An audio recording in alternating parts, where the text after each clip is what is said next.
Romeo की पत्री अध्याय 11। इसलिए मैं कहता हूँ, क्या परमेश्वर ने अपनी प्रजा को त्याग दिया? कदापि नहीं। मैं भी तो इस्राएली हूँ, इब्राहिम के वंश और बिन्यामीन के गोत्र में से हूँ। परमेश्वर ने अपनी उस प्रजा को नहीं त्यागा जिसे उसने पहले ही से जाना। क्या तुम नहीं जानते कि पवित्र शास्त्र एलिय्याह की कथा में क्या कहता है कि वह इस्राएल के विरोध में परमेश्वर से विनती करता है कि हे प्रभु, उन्होंने तेरे भविष्यद्वक्ताओं को घात किया और तेरी वेदियों को ढा दिया है, और मैं ही अकेला बच रहा हूँ, और वे मेरे प्राण के भी खोजी हैं। परंतु परमेश्वर से उसे क्या उत्तर मिला कि मैंने अपने लिए 7,000 पुरुषों को रख छोड़ा है, जिन्होंने बाल के आगे घुटने नहीं टेके हैं। सो इसी रीति से इस समय भी अनुग्रह से चुने हुए कितने लोग बाकी हैं। यदि यह अनुग्रह से हुआ है तो फिर कर्मों से नहीं, नहीं तो अनुग्रह फिर अनुग्रह नहीं रहा। सो परिणाम क्या हुआ? यह कि इस्राएली जिसकी खोज में हैं, वह उनको नहीं मिला, परंतु चुने हुओं को मिला, और शेष लोग कठोर किए गए हैं।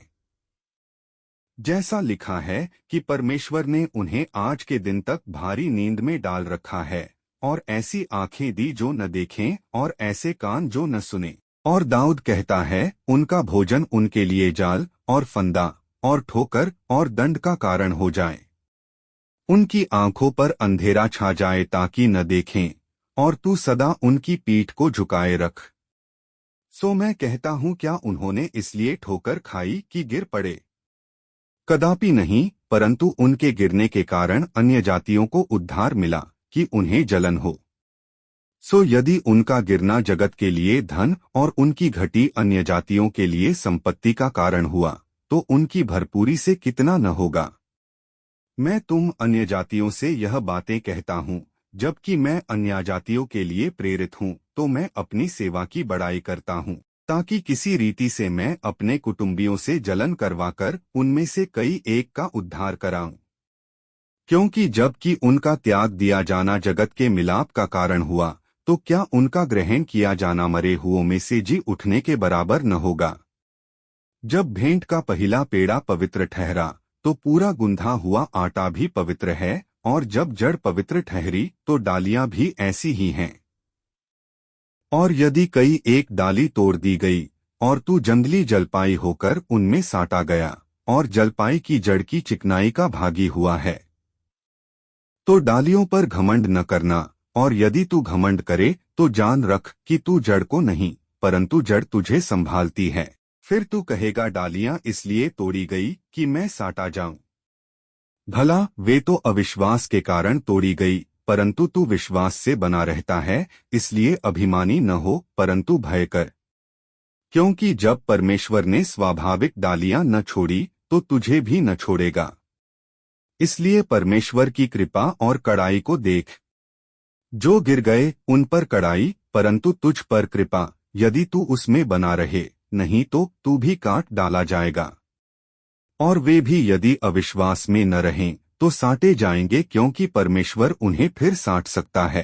क्योंकि यदि तू उस जलपाई से जो स्वभाव से जंगली है काटा गया, और स्वभाव के विरुद्ध अच्छी जलपाई में साटा गया, तो ये जो स्वाभाविक डालियां हैं अपने ही जलपाई में साटे क्यों न जाएंगे?